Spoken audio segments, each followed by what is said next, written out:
Tenemos ya 20, Fede. Muy buenas noches a todos, de verdad, muy buenas noches a todos. Se nos acabó el mes de noviembre y, y bendito Dios por este momento. Durante estos 8 meses, cada 15 días hemos tomado un minuto para agradecerle a Dios los 15 días y hemos avanzado de 15 en 15. Muchas gracias, muchísimas gracias. Seguimos con este estudio bíblico. Hoy iniciamos en donde don Luis Cordero nos dejó la semana pasada en el verso 12. La semana pasada escalamos por una serie de fases y de pasos que de alguna forma no podemos obviar y darnos cuenta de que el Señor quiere que nosotros aprendamos a conocer y darnos cuenta de que no es un asunto de quedarnos en una sola posición.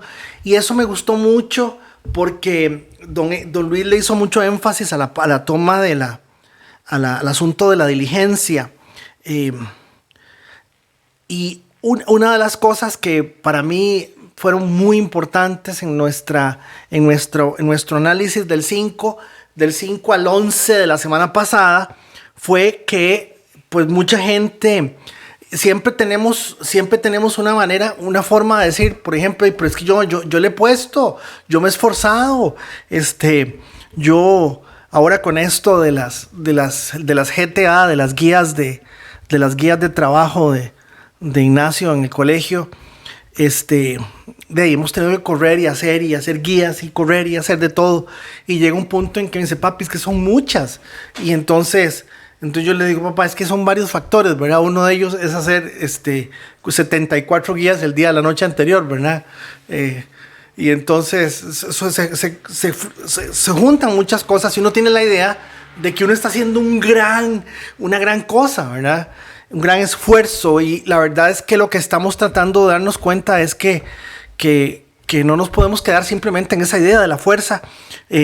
Pongan toda diligencia en añadir a la fe, y uno dice, es que yo tengo fe, yo tengo fe en el Señor, pero dice que la fe pelada no sirve, lo vimos hoy hace 8, que la fe hay que ponerle virtud, ¿verdad? Y la virtud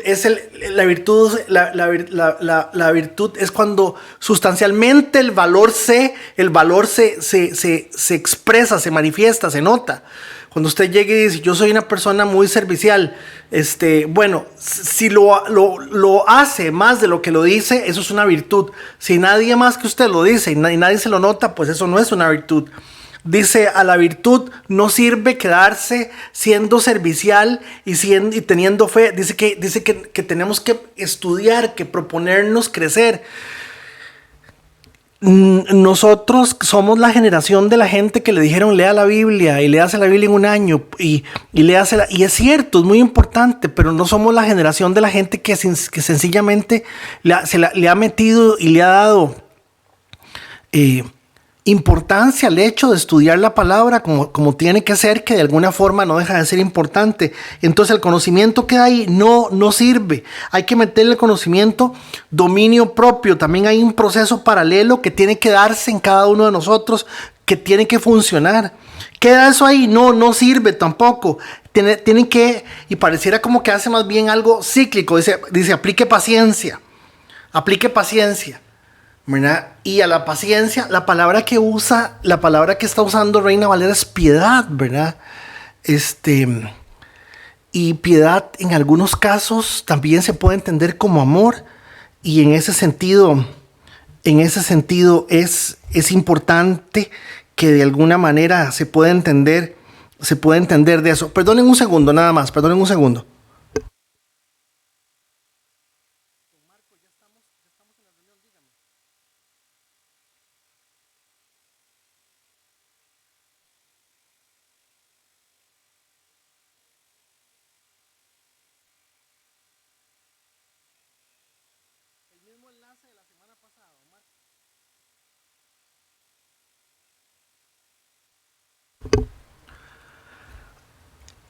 Y esos escalones o escalafones o etapas o ese asunto tienen que desafiarnos en algún sentido.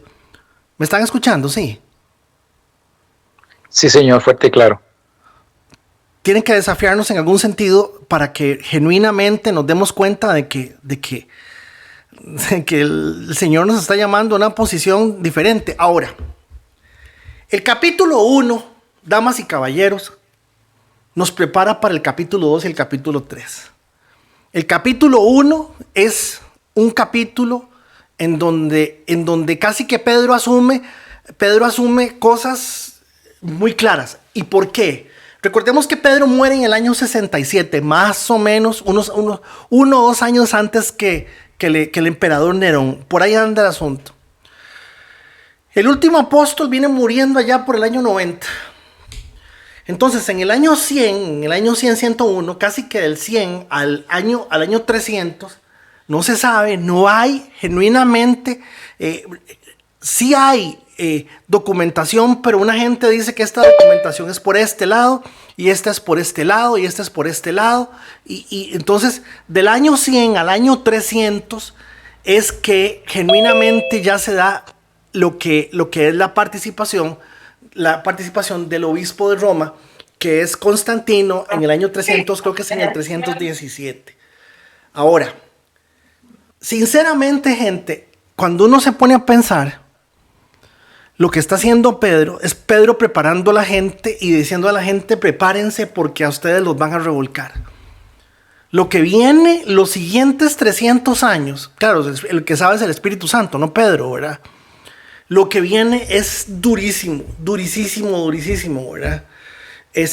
Inclusive estaba viendo un material sobre la importancia que cumplieron los monjes benedictinos conservando la Biblia, por ejemplo, en una parte, ¿verdad? En uno de los, por decirlo así, los manuscritos más antiguos, ¿verdad? En algunos casos. Entonces hay una lucha importante por conocer quién conservó y quién preservó después del año 300, porque hasta el año 1500 y resto se dieron cualquier cantidad de locuras alrededor del tema del cristianismo, ¿verdad? Que ustedes saben lo que se dio. Entonces Pedro inicia en el verso 12, dice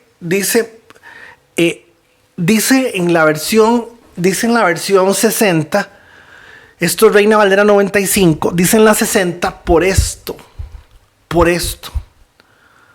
siempre estaré listo para recordaros estas cosas, aunque ustedes ya las saben y han sido confirmados en la verdad que está presente en ustedes.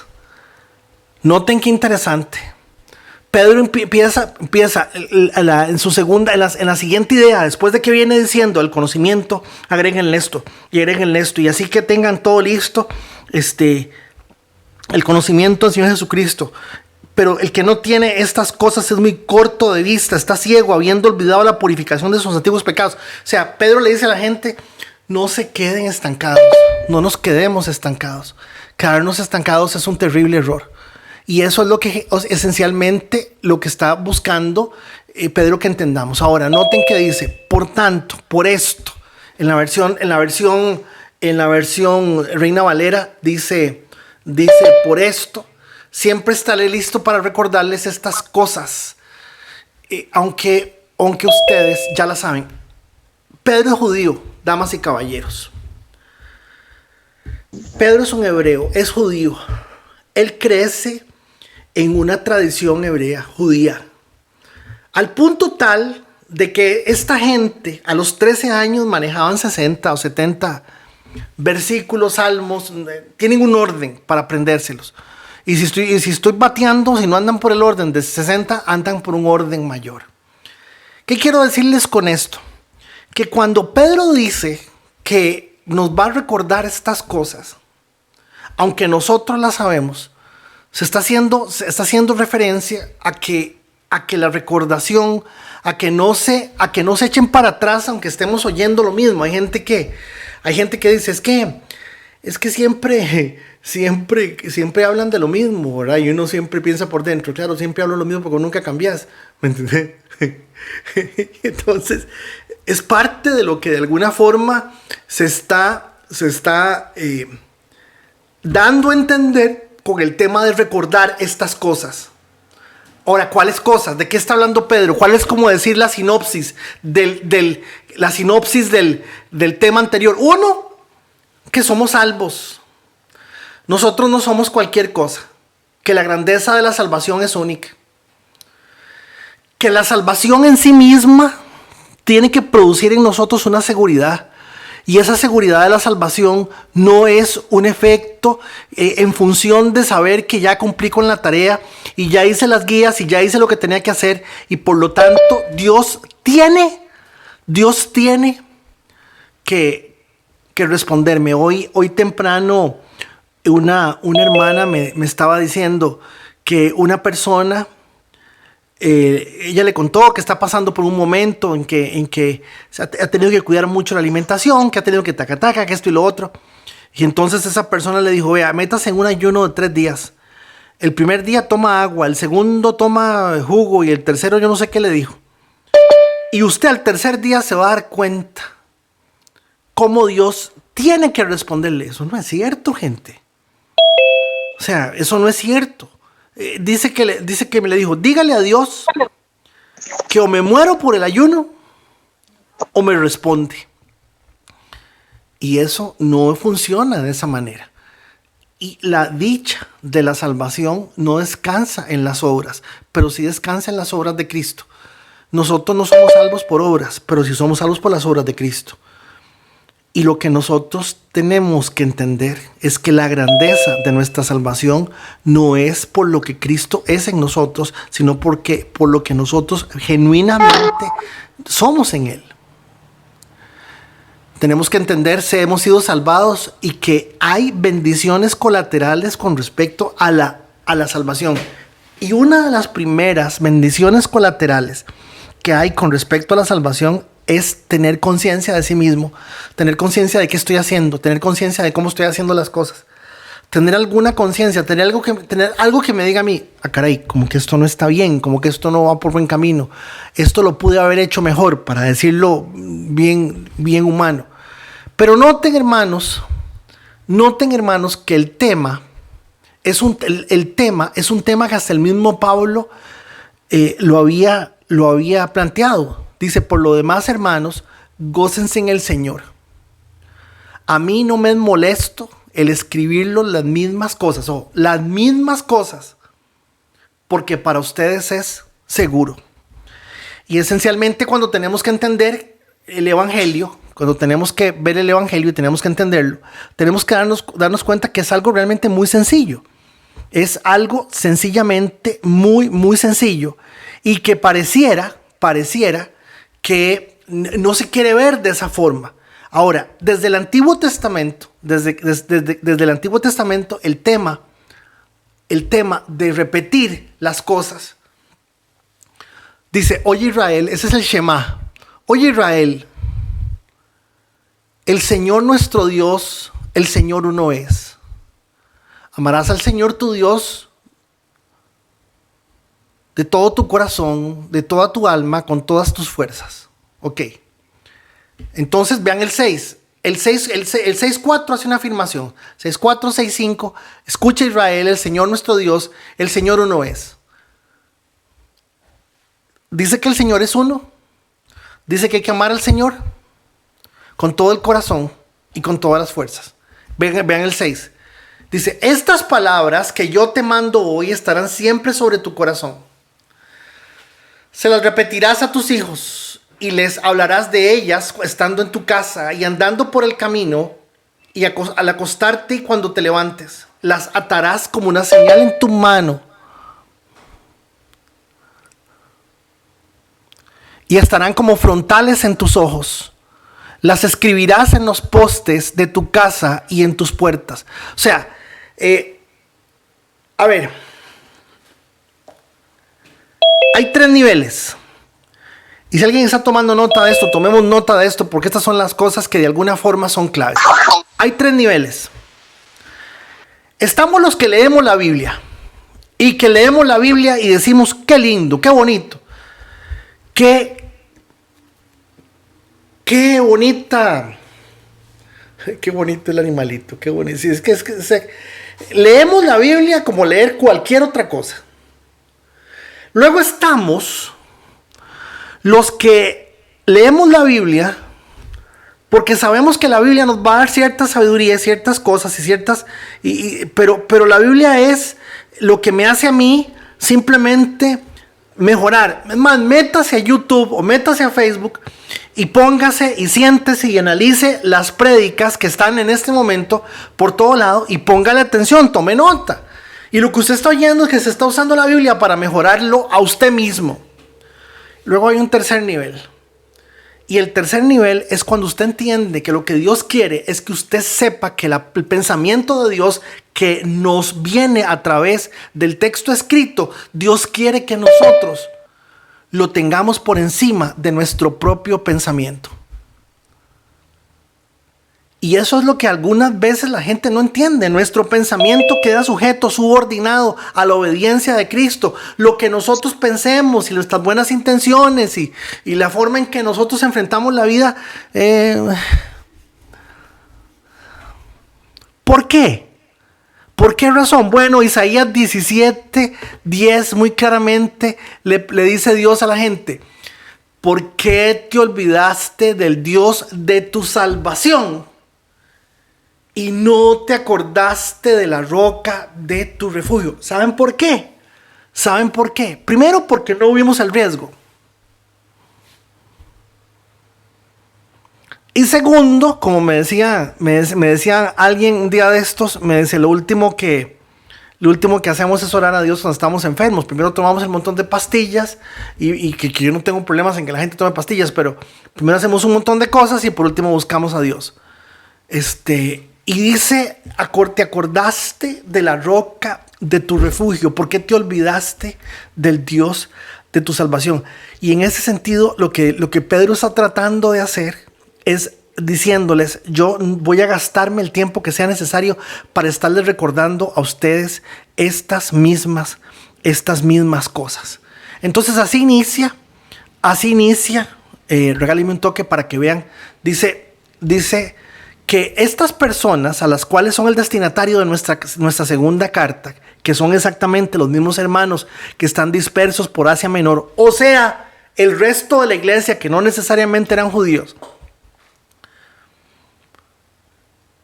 Pedro prensa o los compromete diciéndoles, ustedes han sido confirmados en la verdad.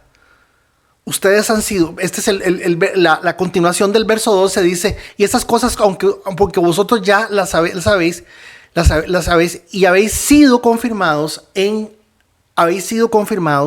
la verdad que está presente en nosotros.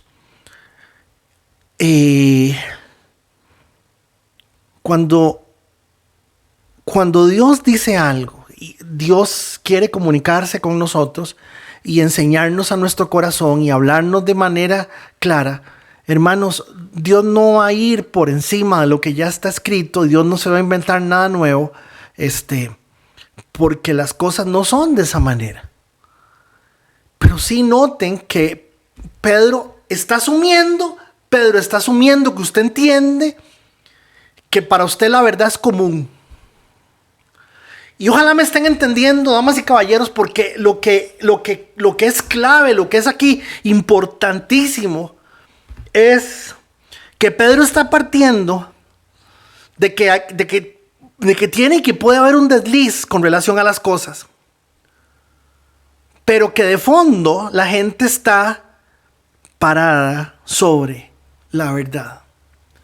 Y entonces, de ahí la pregunta que nuevamente tenemos que hacernos, ¿verdad? Toda la recordación, bueno, pero ¿recordación de qué? ¿Y para qué recordarnos? ¿Y cuál es el propósito de saber que hemos sido confirmados en la verdad que está presente en nosotros?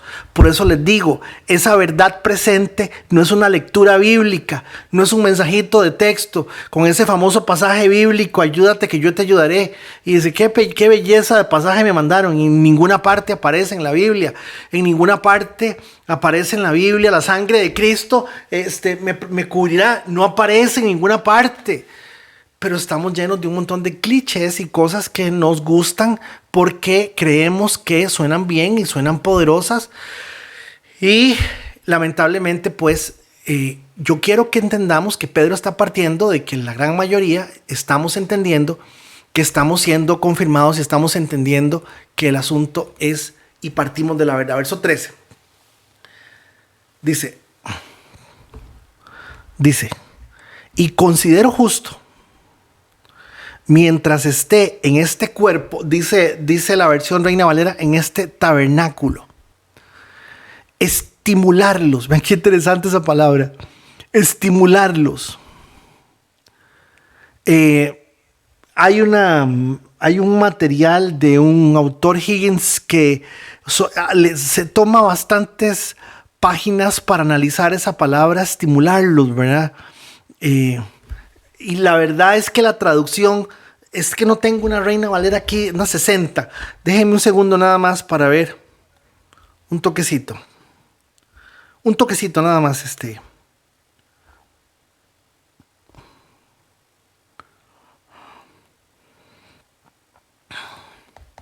Aquí está.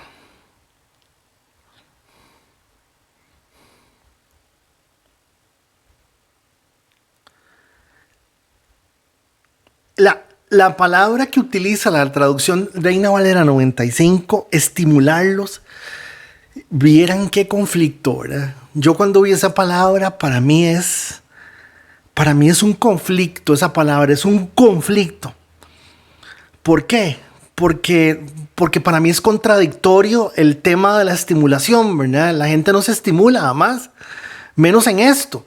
Y cuando vemos el griego, el original, el texto, lo que se está usando es una palabra que dice deiheiro. Y claro, la versión 60 dice despertarnos, ¿verdad? Y me llamó poderosamente la atención que la 95 usara la palabra estimularnos. La estimulación tiene un componente subjetivo que es muy peligroso, hermanos, terriblemente peligroso. Hay unos que se estimulan con el café, hay otros que se duermen, que se toman un jarro de café, una taza de café, un vaso de café a las 12 de la noche y caen como un plátano. ¿Qué es estimulación? Esa palabra estimularnos me llama, este señor Higgins hace un análisis sobre el uso de lo que Pedro trata de decir. Y verdaderamente lo que el texto dice es despertarnos, recordándonos estas cosas. Y este despertar, este análisis de este despertar, ¿verdad?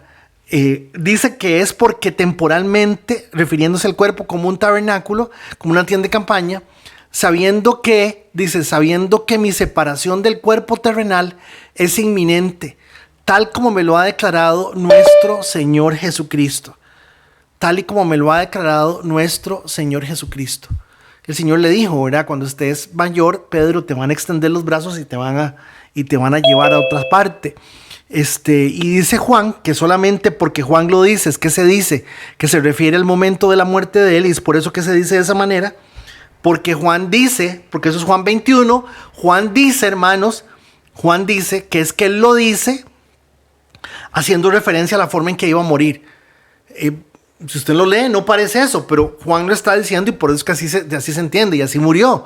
Lo que pasa es que Pedro, donde lo iban a crucificar, dice la tradición que pidió que lo crucificaran cabeza abajo. Entonces, ¿qué tenemos? Tenemos a Pedro haciendo un recuento, diciéndole a la gente, estas son las cosas que yo quiero que ustedes entiendan. Hay 4 puntos fundamentales con relación al tema de la seguridad de la salvación. ¿Por qué? La seguridad de la salvación hace que tengamos una calidad de cristianismo sana. La seguridad de la salvación hace que tengamos misericordia del resto de la gente. La seguridad de la salvación hace que nosotros podamos depender con mayor disposición a las cosas de Dios. La seguridad de nuestra salvación hace que todos los días entendamos que no somos merecedores de esos. Hermanos, entender el concepto o entender la doctrina de la seguridad de salvación es algo sumamente importante. Entonces dice, sabiendo que mi separación del cuerpo terrenal es inminente, tal como me lo ha declarado nuestro Señor Jesucristo. Entonces, noten que Noten que el llamado es un llamado a fidelidad, no a ningún bienestar, es a fidelidad. Y es una fidelidad de gente que entiende que es un asunto de todos los días.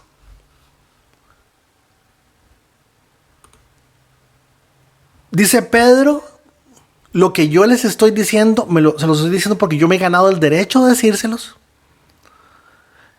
Yo quiero que ustedes entiendan que solamente y únicamente se van a poder sostener por la palabra. Únicamente por la palabra. No hay otra forma en cómo ustedes se puedan sostener. Y usando el mismo término que estamos usando con la versión 95 de la Reina Valera, es que exista una activación completa, que exista, no me gusta la palabra porque es una de las palabras que usa el neopentecostalismo hoy. Vamos a activar los dones, vamos a activar la presencia, vamos a activar el manto, pero lo que sí está tratando de decir es que hay suficiente material para que despertemos y podamos ser personas fieles con relación a lo que de alguna manera sigue, continúa en el desarrollo de la iglesia del Señor. Y yo no sé si ustedes me están captando, pero una de las cosas que podemos ver aquí entre líneas, leyendo entre líneas, es que Pedro lo que está tratando es de darle preservación a la gente, a la iglesia. Y esa preservación no partía simplemente de lo que la gente pudiera experimentar. Entonces, ¿qué es lo que de fondo estamos tratando de ver? Vean el 14, dice, sabiendo que para mí, sabiendo que mi separación del cuerpo terrenal es inminente, tal como lo ha declarado nuestro Señor Jesucristo. Entonces, para Pedro, despertar o velar era una cátedra. ¿Por qué? Porque Pedro, cuando estaban en el huerto, el Señor le dijo, mira, ya vengo, no se duerman, y se durmieron. Entonces el tema de despertar y de velar, cuando Pedro habla de algo, es muy probable que esté haciendo alusión a su experiencia personal y que esa experiencia personal, pues realmente cuando él diga, es que ustedes no se imaginan lo que es velar, que le peguen un brinco, lo despierten, pero que el mismo Señor le diga a uno, pues no esperaron pero ni una hora. Entonces hay una cátedra de fondo con relación al hecho de saber, ojo, vean el punto E. En ese punto E, lo que nos está diciendo Pedro es, yo ya pasé por ahí, es muy fácil que nosotros nos desviemos, es muy fácil que nos quedemos, bueno, no nos desviemos, nos durmamos, es muy fácil, por eso es que estamos tratando de que se tengan claras las cosas que les estoy repitiendo y que esto que les estoy repitiendo los haga a ustedes darse cuenta de que vienen cosas que se parecen, pero no son, son muy parecidos, son cosas que es como una lenteja, que es como un lente, pero no es un lente, es como esa terminación eja, es una terminación que es parecido. Y lo que está tratando de decirnos Pedro, hermanos, es no se engañen. Mucha gente se va a dejar llevar por cosas que convenientemente las ven más fáciles.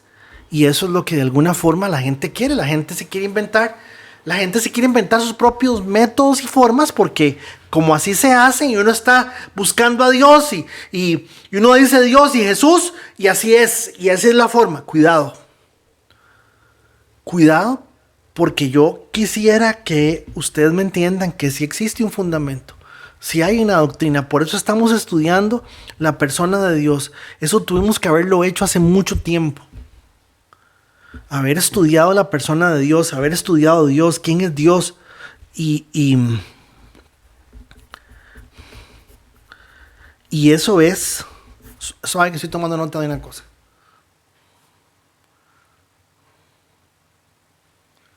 Y eso es algo, hermanos, que no podemos simplemente verlo a la ligera. No podemos verlo a la ligera. Verso 14. Sabiendo que mi separación de este cuerpo terrenal es inminente, tal y como me lo ha declarado el Señor Jesucristo. Viene del anterior. Dice, también yo procuraré con diligencia que en todo tiempo, después de mi partida, puedan recordar estas cosas. Pedro no está diciendo que es que Él va a aparecer para que la gente se acuerde, pero sí está hablando de tiempo.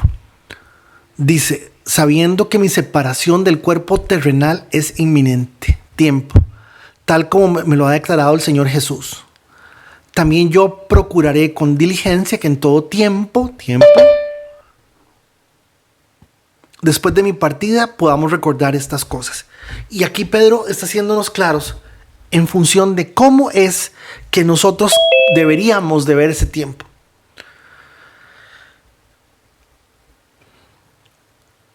Y yo quisiera que vieran al anciano, al sabio y al siervo en las palabras finales. Y nos lleva sobre lo que es para nosotros un fundamento de doctrina esencial. ¿Por qué un fundamento de doctrina esencial? Porque nos dice, ustedes no van a lograr avanzar en sus vidas. El fin son sus vidas paralela al reino de Dios, paralela a la iglesia. Si no tienen un orden en la cabeza de cómo ustedes están viendo sus propias vidas y la verdad de Dios. Entonces, yo le puse ahí en la parte de la negligencia espiritual, es lo que trata Pedro de evitar. ¿Y qué es la negligencia espiritual? 3 cosas. La negligencia espiritual es, número 1, estoy bien, porque estoy mejor de como estaba. Tal vez no estoy como quería estar, pero no soy el que era. Vean qué filosofía. Número 2, ¿qué es negligencia espiritual? No le hago nada malo a nadie. Y si alguien necesita algo, yo oro por ellos, pero primero mis dientes. Mira, otro versículo bíblico famoso. ¿Qué es negligencia espiritual? Es lo que nos pasa a nosotros evangélicos. Tomamos la Biblia parcialmente a lo que convenientemente nos sirve y a lo que convenientemente nos ayuda y nos apoya en nuestra realidad, que nos mantenga cómodos, que nos mantenga muy cómodos. ¿Y dónde nota usted esa comodidad? Bueno, esa comodidad se nota en el hecho de que definitivamente yo no estoy preocupado porque otra gente conozca la vida del Señor, y que otra gente pueda entender lo que Dios está haciendo. Y ayer yo tengo un amigo que es abogado, que es ateo, ¿verdad? El hombre es ateo. Y ayer hizo una publicación que yo dije salió del closet. Salió del closet de los ateos. Él es ateo, pero nadie lo sabía. Y ayer él vino y dijo, se publicó en Facebook que él era ateo, que a él no le interesa andar sufriendo como el resto de la gente, dependiendo de cosas que no ven, que no miran qué afirmación más dura. Y cuando yo leí el comentario de mi amigo Rodrigo, hermanos, qué peso, qué carga puso en mi corazón. Puso una carga tan grande. ¿Por qué, hermanos? Porque nosotros los cristianos somos más peligrosos, es más peligroso un ataque caspa, ¿usted me entiende? Es más peligroso un ataque caspa, es más peligroso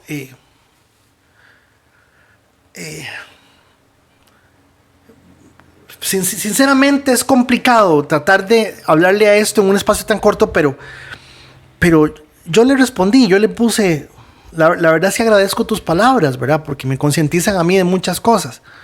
Y sobre todo me concientizan del Dios al cual sirvo, del Dios al cual conozco. Pero qué cómodo estoy. Yo estoy muy cómodo. Y desgraciadamente, cuando nosotros nos damos cuenta de casi que decir en este momento que uno es cristiano, es que le digan ramaquecho y le digan pandereta y le digan fundamentalista y retrógrada, y le dicen un montón de cosas, pues hermanos, sí, el asunto sí es complicado. El asunto sí se las trae. Y yo quisiera que esta noche, déjenme regresarme ahí un toquecito. Noten que lo último que está haciendo el apóstol es diciéndole a la gente, vean, ya me voy. Estoy a pocos días, es muy probable que el Espíritu Santo haya puesto en su corazón que ya le quedaba poquito aquí, o ya se le fueron cerrando. Recordemos que en el año 70 Jerusalén fue totalmente arrasada, ¿verdad? Pedro estaba en Roma, en teoría en Roma, para su martirio. Entonces, hermanos, uno se pregunta, pero ¿y por qué si era Pedro, el apóstol Pedro, el de las llaves, el que bueno, y por qué razón y todo, por qué el Señor permitió que él muriera de esta manera? Por el causa del testimonio de nosotros, ¿verdad? Y noten el énfasis que él hace como anciano, como sabio, como siervo. Noten, por favor, también que él dice, aquí tiene que haber un fundamento y todo el mundo tiene que tener un fundamento. Y una de las cosas que yo le pregunto a la gente, es ¿qué fundamentos hay en usted? ¿Hay algún fundamento? ¿Qué cree usted? ¿Qué es lo que usted cree? Yo sigo oyendo a la gente que le dice a uno, es que uno no puede ser tonto. Hermanos, eso no lo dice la Biblia. Es que uno no le puede perdonar a la gente todo. Cuando uno oye esencialmente la filosofía y la posición que las personas tienen con relación a la vida y al diario vivir, es hacia eso que Pedro dice, hermanos, ustedes tienen que tener un fundamento. Tienen que tener claro qué es en lo que creen y cómo es que lo van a creer y por qué lo creen de esa manera. Y ojalá lo puedan recordar. Procuraré con diligencia que en todo tiempo, después de mi partida, puedan recordar estas cosas. Claro, se está refiriendo al texto escrito.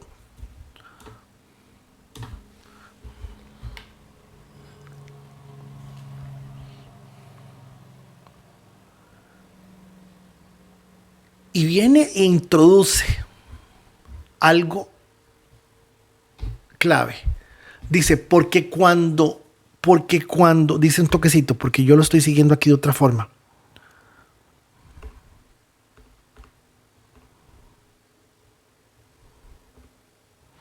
Porque cuando lo dimos a conocer, dimos a conocer el poder y la venida de nuestro Señor Jesucristo, no seguimos fábulas ingeniosamente inventadas, sino que fuimos testigos oculares de su majestad. Ok. Hago un resumen hasta aquí. Pedro está diciendo que hay dos tipos de personas. Los que viven teniendo una noción tan extraña de Dios, que ven a Dios como el genio de la lámpara, y la gente que está tratando de entender que Dios nos tiene aquí para su servicio y que la única forma máxima de nuestra realización, de nuestro logro, va a ser si le logramos servir al Señor de alguna manera. Fácil, sin hacer mucho brinco ni mucha cosa. Entonces viene Pedro y en el verso 16 dice, porque cuando dimos a conocer el poder de la venida de nuestro Señor Jesucristo, pero noten que ahí hay algo que suena raro. Cuando dimos a conocer el poder y la venida de nuestro Señor Jesucristo, ¿de qué está hablando? Cuando dice conocer el poder y la venida de nuestro Señor, cuando lo dimos a conocer, no se está refiriendo a ningún evento que haya sucedido. Dice que cuando yo les dije, para que ustedes me entiendan, cuando yo les dije a ustedes sobre la venida del Señor, les estoy hablando de algo que no hemos vivido, es algo que no hemos pasado, es algo a lo cual no hemos llegado. Dice, Jesucristo no seguimos fábulas ingeniosamente inventadas, sino que fuimos testigos oculares de su majestad. Ok, entonces, a ver, veamos el 2, en donde él ya le... Acuérdense, gente, chiquillos, acuérdense, por favor. 2, tengan un fundamento, una doctrina, crean cosas serias.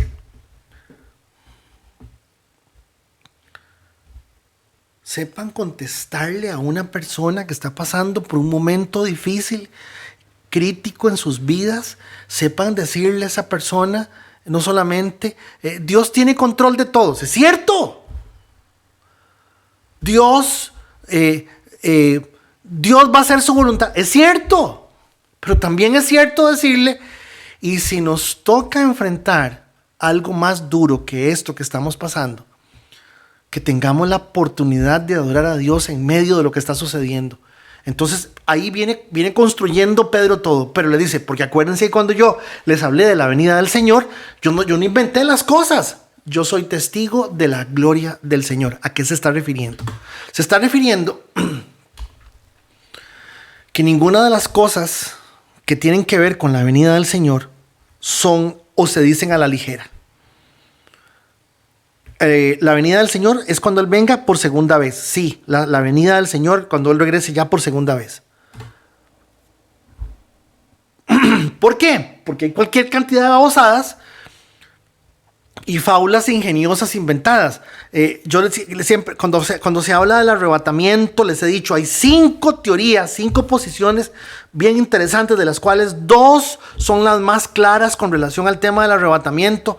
Y entonces hay que analizarlas, pero ¿que va a haber arrebatamiento? Sí, la palabra usa la palabra arrebatamiento.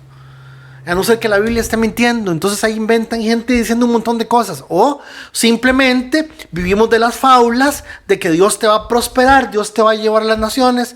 Vos fuiste llamado. Una persona que cantaba en Olivo Verde hace algunos años fue secuestrada. Fue secuestrada de nuestra congregación. Porque prácticamente le prometieron, ¿verdad? Le prometieron el César Palace y le prometieron el Auditorio Nacional de México. Hermanos, y otra vez, seguimos en el mismo asunto. La gente se inventa cosas y el problema no es que la gente se las invente, es que haya gente que lo cree. ¿Por qué? Porque Pedro vio el día de la transfiguración, que está haciendo referencia a eso. Pedro vio el día de la transfiguración, que llegaron Moisés y Elías, y la ropa del Señor fue transformada en un blanco purísimo y los 3 brillaban. Pedro vio lo que nosotros vamos a ver cuando el Señor venga. ¿Por qué se transfiguró el Señor? ¿Por qué? ¿Cuál era la necesidad de que hubiese aquel evento en el monte Hermón? No se lo pierda de hoy en 8. No se pierda esto de hoy en 8. Porque hay una necesidad, hay una clara razón por la cual tenía que darse esta transfiguración. Pero Pedro les está diciendo, suave gente, lo que yo vi es lo que ustedes van a ver cuando el Señor venga. Yo no estoy inventando las cosas y yo ya vi al Señor lleno de gloria y lleno de majestad. Entonces, dejémoslo aquí porque no quiero llenarlos de información, porque la transición que hace Pedro del verso 5 al verso 11, ¿verdad? Y donde él llega al 11, Pedro empieza a hacer un cierre. Pero el cierre remata con una afirmación sumamente violenta y les dice, cuidado. Yo vi lo que ustedes no han visto. Así es que yo no les estoy tratando de inventar nada para que ustedes simplemente no se enreden. Les estoy diciendo cosas que son reales, que son genuinas. Y por favor entiéndalo de esta forma. Véalo de esta forma. Analícelo de una manera en donde simplemente póngase la mano en el corazón, porque recuerde que todo el primer libro de Pedro habla de madurez.